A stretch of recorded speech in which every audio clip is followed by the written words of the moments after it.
Namaku Abang. Aku seorang mahasiswa tingkat akhir di salah satu perguruan tinggi swasta di kota Bandung.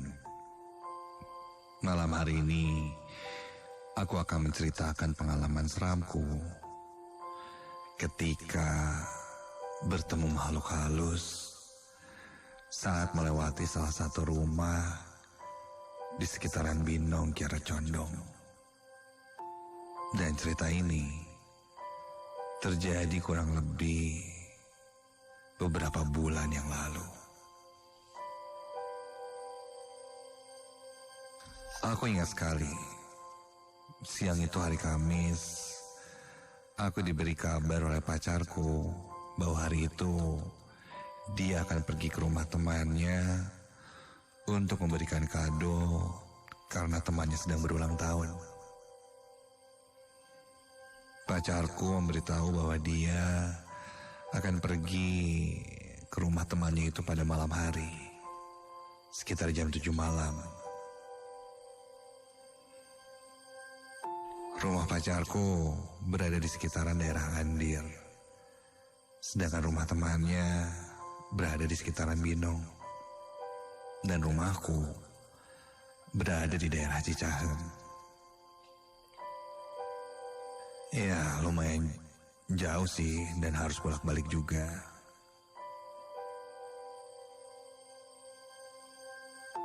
Karena saat itu aku sedang disibukkan dengan tugas skripsi, aku menawarkan untuk menjemputnya saja. Karena jika dilihat dari jarak rumahku menuju Binong tidak terlalu jauh.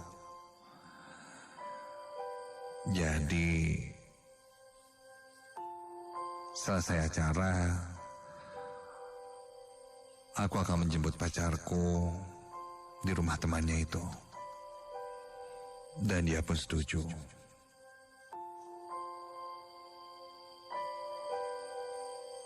Singkat cerita, malam pun tiba. Aku masih terduduk di meja belajarku, mengerjakan deadline skripsi. Dan kulihat saat itu jam sudah menunjukkan hampir jam 9 malam. Lantas aku bersiap-siap untuk menjemput pacarku. Sebelumnya aku memang sudah tahu rumah teman pacarku itu lokasinya di mana. Tepatnya berada di sekitaran sungai yang ada di daerah Binong. Sebelum pergi, pacarku memberi kabar dan memberitahuku nanti menjemputnya lewat jalan belakang, karena di depan gangnya sedang ada perbaikan jalan katanya. Aku pun mengiyakan dan segera berangkat setelah semuanya siap menggunakan mobilku.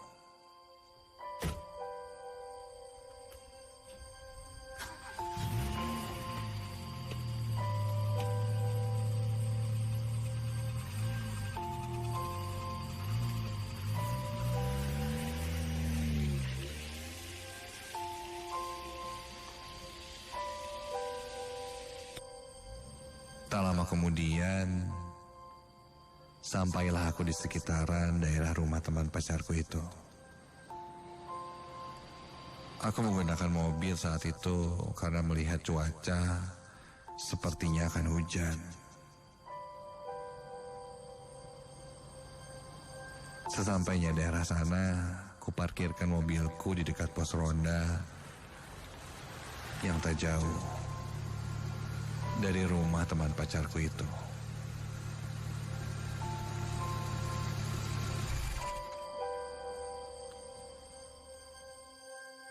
Kulihat di pos ronda masih cukup ramai. Ada 3 bapak-bapak yang mungkin sedang meronda. Dan salah satunya bertanya padaku mau kemana. Aku pun menjawab mau ke rumah Laras. Itu nama teman pacarku. Lanjut bapak itu pun menawarkanku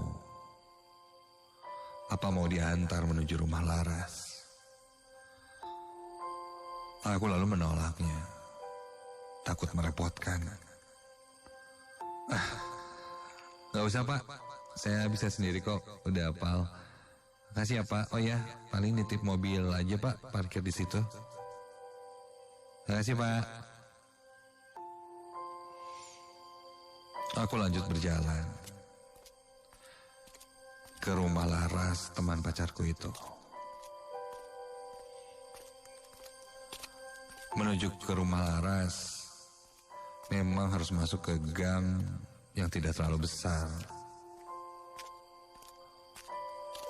Jalannya agak sedikit menjorok ke bawah. Jadi dari pos ronda, aku berjalan lagi turun, menuruni anak tangga yang cukup banyak. Hingga akhirnya terlihat sebuah sungai atau walungan yang dibatasi pembatas tembok yang tidak terlalu tinggi. Dari sana, rumah Laras teman pacarku itu tidak terlalu jauh. Namun aku harus menyusuri sungai dan beberapa rumah warga yang ada di sekitar sana.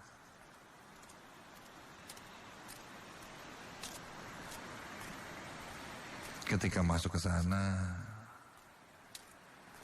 suasana sudah terlihat sangat sepi.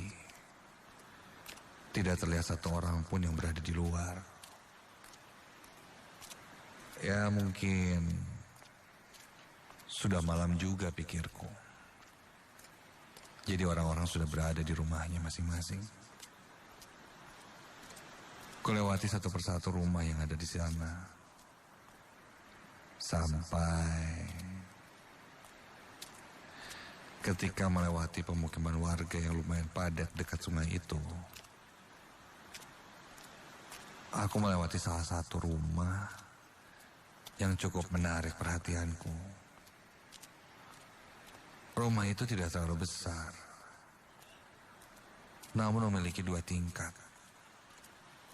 Yang menarik perhatianku saat itu adalah lampu di rumah itu yang sangat redup. Jauh berbeda dengan rumah-rumah lainnya yang terang.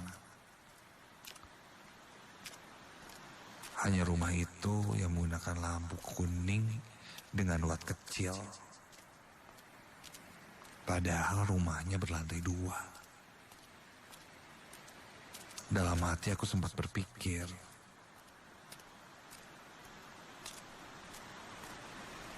kenapa ya rumah itu? Di saat beberapa rumah sekitarnya sudah menggunakan lampu neon, dia masih menggunakan lampu dengan watt yang kecil. Hingga terkesan gelap dan temaram.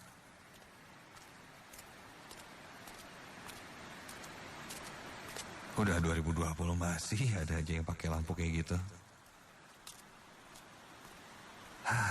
Nggak ada modal apa gimana sih? Aku perhatikan rumah itu. Kulihat di sampingnya ada kebun yang mungkin milik pemilik rumah. Tidak terlalu luas, namun cukup untuk menanam beberapa jenis tanaman dan sayuran. Dan disekat oleh pagar kayu. Ketika aku sedang melihat-lihat, sambil berjalan perlahan, melewati rumah itu, dari sela-sela pagar kayu yang menghalangi rumah itu, aku melihat seorang kakek-kakek yang sedang mencangkul di kebun itu. Ditemani seorang anak kecil perempuan yang sedang duduk di kursi kayu yang ada di sana. Kakek itu pun melihat keberadaanku dan tersenyum padaku seakan menyapa. Aku pun membalasnya. Punten, Mbah. Permisi, ucapku. Kakek itu pun membalasnya. dengan senyuman dan menganggukkan kepalanya sambil berkata, "Mangga, Jang." Memberi kode, aku diperbolehkan untuk lewat. Sedikit rasa iba muncul saat itu. Entah kenapa, sudah malam, namun kakek itu masih berkebun. Kasihan. Aku pun melanjutkan langkahku.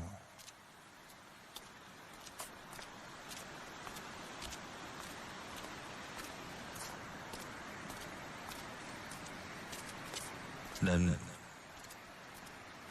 belum jauh aku meninggalkan kebun itu, samar aku mendengar ada suara orang yang memanggilku. Suara seorang pria. Dari suaranya sih, sepertinya kakek-kakek.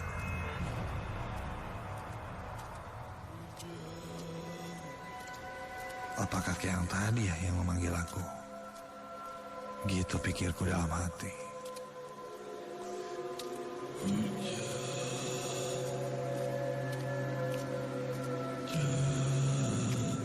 Lama-kelamaan suaranya makin terdengar jelas dari arah belakangku. Lantas aku pun langsung menoleh ke arah belakang. Dan ketika ku lihat,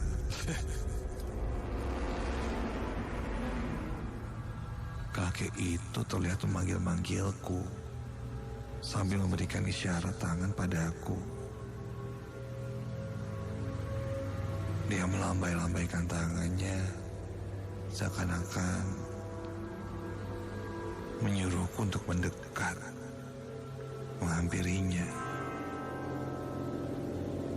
Melihat itu karena belum terlalu jauh, aku pun berbalik untuk menghampiri kakek itu. Mungkin dia butuh pertolongan.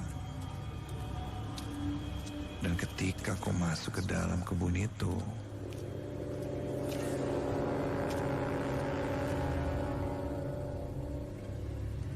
aku tidak hanya melihat kakek dan anak perempuan itu saja. Namun kali ini aku juga melihat seorang nenek-nenek yang sedang duduk jongkok, menutupi sebagian badan dari anak perempuan yang sekarang sedang berbaring di kursi kayu panjang itu.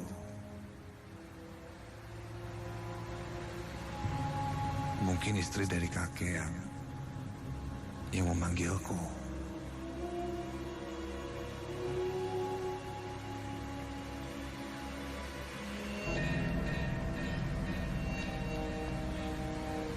Aku lantas bertanya pada kakek itu. Ada apa, Bah? Ada yang bisa dibantu? Tanya aku pada kakek. Dan dia menjawab, minta tolong untuk membawa cucunya ke rumah sakit. Kulihat anak perempuan itu mungkin cucunya yang terbaring dan sedang coba diurus oleh nenek dari anak perempuan itu mungkin. Gitu ya. Namun belum sempat aku jawab. Kakek itu tiba-tiba,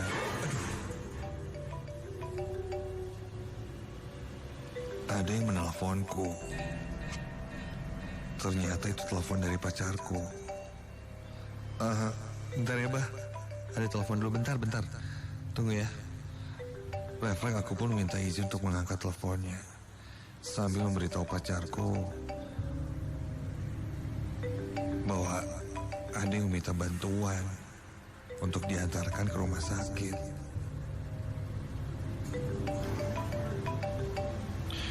Aku mengambil handphone di saku celanaku dan mulai berjalan menjauh sedikitnya meninggalkan mereka.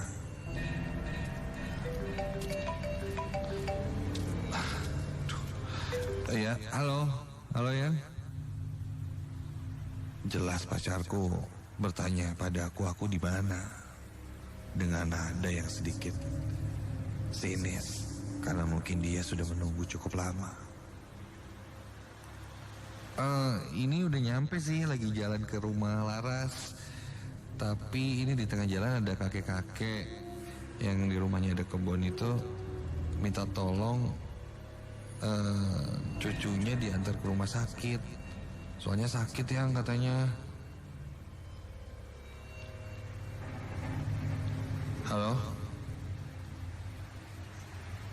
Halo yang?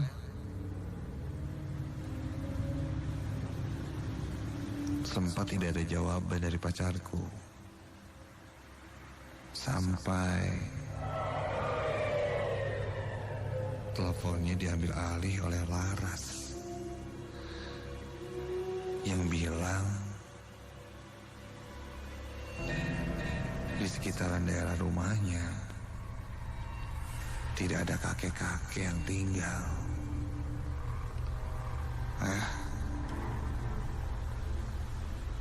Aneh. Ada kok. Ini baru aja tadi ngobrol. Sekarang lagi ada di belakang. Sini aja kalau nggak percaya. Ikut bantuin, kita anterin dulu, mau nggak? Namun Laras terus meyakinkan padaku bahwa tidak ada kakek-kakek atau nenek-nenek yang tinggal di sekitar rumahnya itu. Aneh.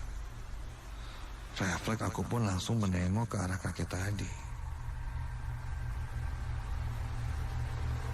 Dan ketika kau lihat, aku terkejut ketika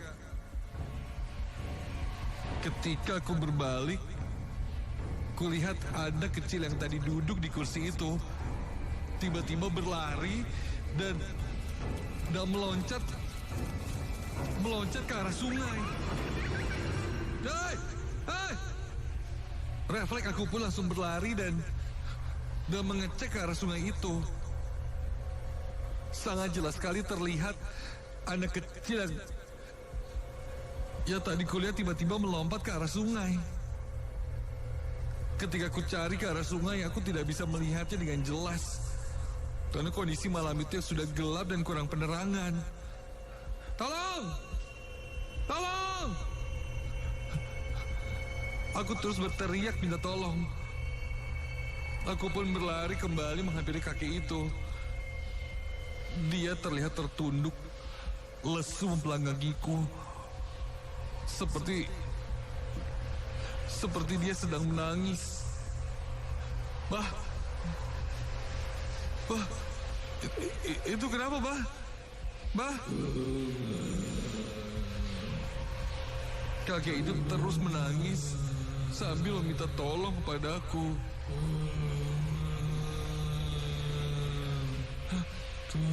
Suara kakek meminta tolong padaku itu tiba-tiba semakin lama semakin parau dan suaranya berubah menjadi suara seorang perempuan.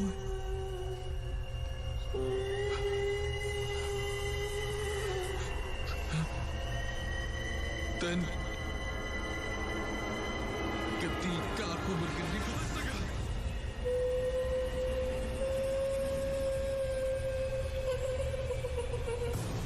yang semula kulihat seorang kakek-kakek kini berubah menjadi seorang perempuan tua yang sangat menyeramkan. Wajahnya pucat dengan mata yang melotot. Kulit mukanya terlihat sangat keriput dan dia menyeringai seakan tersenyum kepadaku. Kontan aku berlari, dan ketika kau balikan badan, aku terjatuh. Dan kini, ketika kau lihat lagi, sosok itu sudah tidak ada. Buru-buru aku berlari ke pos ronda yang ada di depan sana. Sampai di pos ronda, untungnya masih ada bapak-bapak yang sebelumnya kulihat. Bapak itu kaget melihatku lari ketakutan. Aku pun ditenangkan oleh bapak itu dan kemudian dibawa masuk ke dalam pos ronda. Bapak itu salah satunya sepertinya sudah tahu apa yang kualami. Katanya, aku pasti lewat kebun Abah yang ada di sana. Aku hanya terdiam, tidak bercerita banyak pada bapak itu. Dan akhirnya aku pun minta tolong untuk diantarkan ke rumah teman pacarku untuk menjemput pacarku.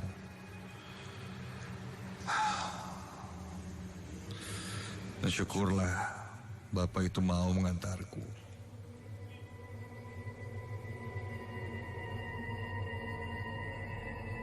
Setelah kejadian itu, keesokan harinya aku jatuh sakit, demam tinggi. Dan Laras menjengukku. Dia lalu menceritakan, ada sebuah rumah yang kebunnya itu sudah lama kosong. Namun kejadian naas terjadi. Katanya saat kakeknya berkebun, cucu perempuannya itu terjatuh ke sungai karena mungkin tidak terawasi.